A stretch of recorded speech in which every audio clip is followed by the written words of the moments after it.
Minister, I think it was William Shakespeare said that people usually are at their happiest when they have a home to call their own.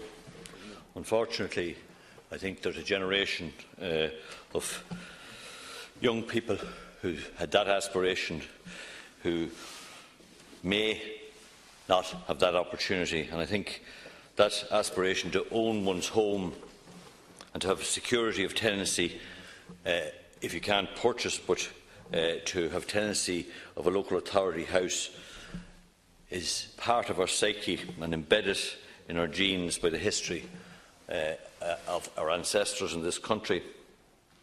I have to say, I came into this House having, I suppose, heard all the manifestos and plans of all parties and none, and the aspirations of us to solve this ongoing crisis. But I have to say, I despair at the progress of not just the government promises, but indeed the disillusion that is out there among people that we're not capable of solving it. And I have to say, Minister, be under no illusion, despite what criticism you want to level at this opposition, you have been in government for over 8 years now, decanting all the plans, time out of number, but let's call a spade a spade. We're failing to put a dent in the problem. And meanwhile, as others have said here tonight, homelessness has reached unprecedented levels, rents are surging at historical heights, and despite what we want to believe, house building numbers are tens of thousands behind where we need to be. And coupled with that are 120,000 people on social housing waiting lists. And I'm not going to say anything, Minister, other than in my own council, I spent 25 years on it before I came into this House, and the reality is, while HAP has been very successful, that if you put the aspiration that those who are in HAP to be in a local authority house, as I said at the outset, or indeed to own their own home, the reality is that I would have told people over the last number of years, and genuinely told them, if you go on the housing list, you'll be waiting 8, 9 years, and that was the case. If you couple those who wish still to have a local authority who are in HAP together, the reality is, in Louth County Council, you will be waiting 16 years if you go on a housing list tomorrow. And that to me, is not putting, we're pretending that we're getting a solution to the problem. The objective of this state should be to control 30% of the residential market, providing both social and affordable housing. If we are to achieve this in an off-balance sheet model, that's what has to be found. We can't achieve delivering that 30% within the restrictions of the fiscal space. We have, or the government have, to date depended on our approved housing bodies to deliver on an off-balance sheet model, which we all know before Christmas of this year, or last year, has been ruled to be on a balance sheet. I can't understand for the life of me how other countries in Europe are allowed to have off-balance sheet models, and we are deemed now to be on balance sheet. I don't want to repeat what other people have said here in the House, but we have to find that solution of that 30%. The reality, and I've raised it here in this House, we have hundreds upon hundreds of approved housing bodies. The top, I think, from an answer from housing, the top, I think it was 120 from memory, are employing 6,500 people. I'm one of those people who believe that the local authority, with some form of off-balance sheet,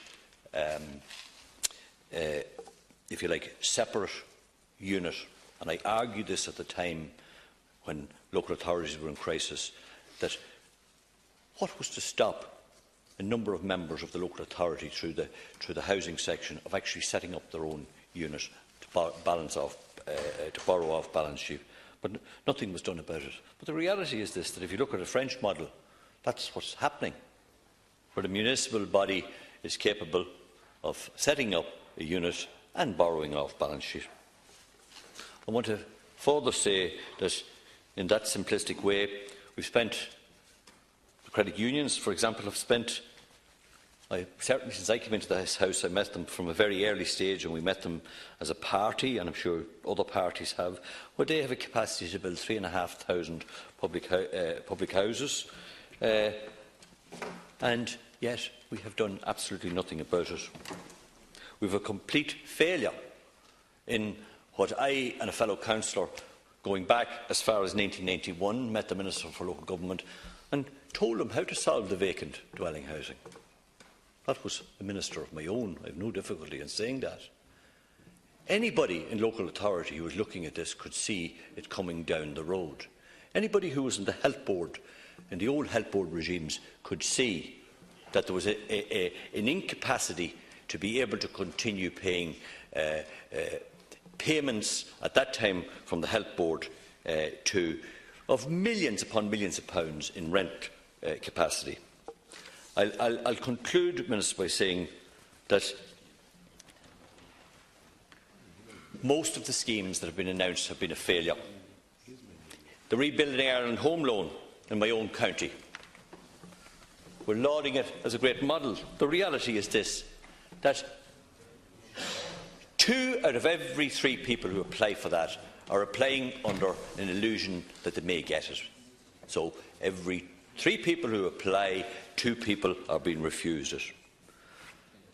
I could go on, and I'm not going to, because I know you want to get the legislation through in relation to builders. Yes, support for builders. I have no difficulty in this particular bill. But more importantly is to deliver the houses in our constituencies and to stop codding the people. I'm asking you, Minister, to give a response to the core question here. If I'm correct, and I think I am, that we need 30% social and affordable housing, why are we being treated differently? And I heard others making reference to the fact, have we the money or have we the capacity to get the money? And let's stop codding the people. If they're going to be that 16 years on the housing waiting list, which I am telling you is the case in Louth, then stop telling them that we're going to solve the crisis if we're not. And I'll conclude and say, give the local authority back the power. I know there are many people in my own party who don't believe it. We denuded them of staff, we denuded them of the capacity. They left themselves, the key people, in the boom, and blame who you like for that. We need that staff that I referred to, of 6,500 in the top 100 and whatever it is, in the local authorities, and if we're not capable of doing that because of the way we've set them up, we need to align the key housing bodies to particular counties and have them deliver to, say, a coupling or 2 counties that they are put in there working with the local authority. I'll say no more. I'm opinionated on the matter, as most of us are, but we talked about new politics in this House. As far as I can see, everybody has all the solutions, and so have I, or think I have, but we're not sharing them, and we're not prepared to work on them. And if the ideas are out there, we need to start delivering them, regardless of what election is coming down the road, and work together and stop codding the people about what their opportunities are in relation to getting housing. Thank you.